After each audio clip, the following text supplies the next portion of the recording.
সবাইকে নমস্কার। আমি আজকে বানাবো ফুচকা। ময়দা নিয়ে নিলাম, এরপর নিয়ে নেব সুজি।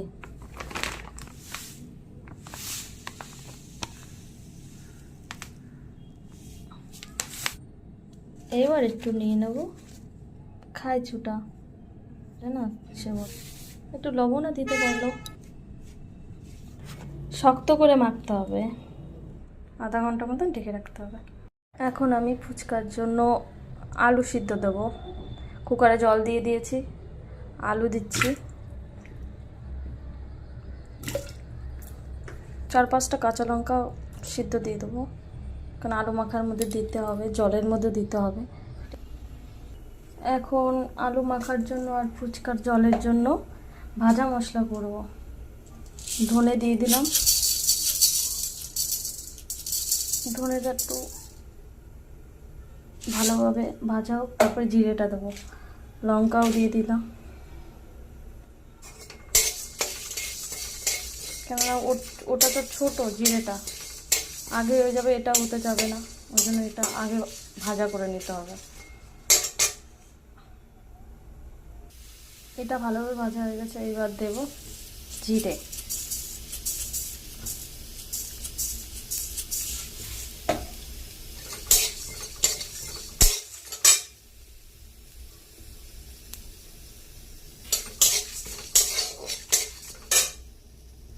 এটা এটা ভাজা হয়ে গেছে, এখন নামিয়ে দেবো। এটা এখন আমি শিলে বাটা করব। আলু তো সিদ্ধ হয়ে গেছে, এখন এটাকে গোল করতে হবে। কেটে নিয়েছি ছোট ছোট করে চাকু দিয়ে। এখন আমি এরকমভাবে চ্যাপটা করব। চ্যাপটা করে তুমি গুঁড়োও লাগাতে পারো, ময়দার গুঁড়ো কি আটার গুঁড়ো, আর তেলও লাগাতে পারো, কোনো ব্যাপার না। আমি ভাবছি একটু হালকা তেল লাগাবো, সাদা তেল। তেল লাগিয়ে দিয়েছি ভালোভাবে, এখন সাইড করে দিচ্ছি। এখন একটা করে বেলতে হবে। এই যে বেলে বেলে উন্নার উপর রেখে দিচ্ছি। আমার এখন সব বেলা হয়ে গেছে, এবার ঢেকে দিতে হবে। ঢেকে কেন দিতে হয়, যাতে এই উপর পাশটা যেন শক্ত না হয়ে যায়। আর যখন তেলে ভাজার সময় হবে, তেলে ভাজার সময় এই উপর পাশটা উপরে থাকবে, আর এই তলার পিঠটা তেলের দিকে। আর বেলাটা যেন না পাতলা না মোটা, মিডিয়াম করতে হবে। তেল গরম হয়ে গেছে, এখন ফুচকা দিয়ে দেবো।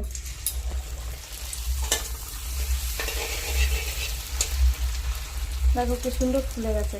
আমার সব ফুচকা বানানো হয়ে গেছে। জলের মধ্যে তেঁতুল দিয়ে দিয়েছি, এখন দিব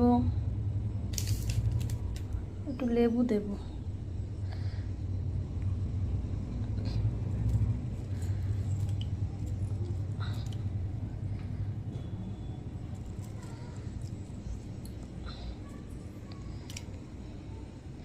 দেবো চাট মশলা, এটা জলজিরা, চাট মশলা পরে দেবো। জলজিরা দিয়ে দিয়েছি, এখন দেব সেই ভাজা মশলাটা, প্যাকেটে রেখে দিয়েছিলাম। এখন এই ভাজা মশলাটা দেবো। ওদের দুটো কাঁচা লঙ্কা দিয়ে দেবো এর মধ্যে, একটু ঝাল ঝাল হবে, তীখা তীখা।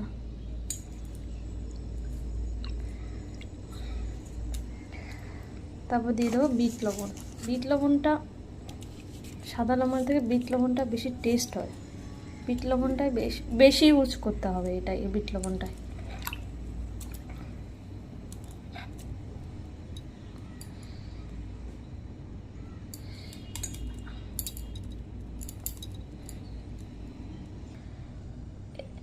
জলটা হয়ে গেছে, এবার আলু মাখাটা বানাতে হবে।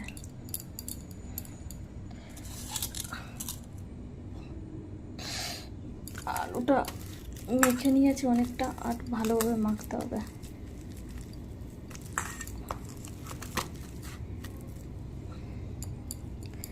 এবার এর মধ্যে একটু জলজিরা দিয়ে দেবো,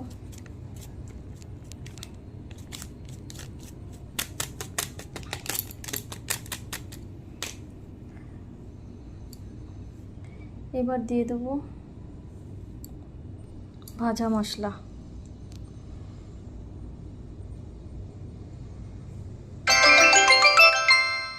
ভাজা মশলা দিয়ে দেবো। ভাজা মশলা বেশি দিলে তিতো হয়ে যাবে, কিন্তু তো পরিমাণ মতন দিতে হবে।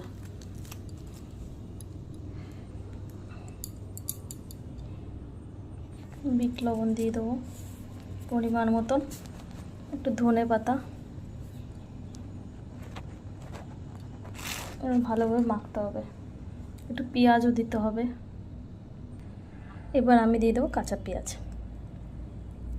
কাঁচা পেঁয়াজটা দিয়ে মাখতে হবে ভালোভাবে। আমার সব কিছু রেডি হয়ে গেছে, তোমরা দেখো।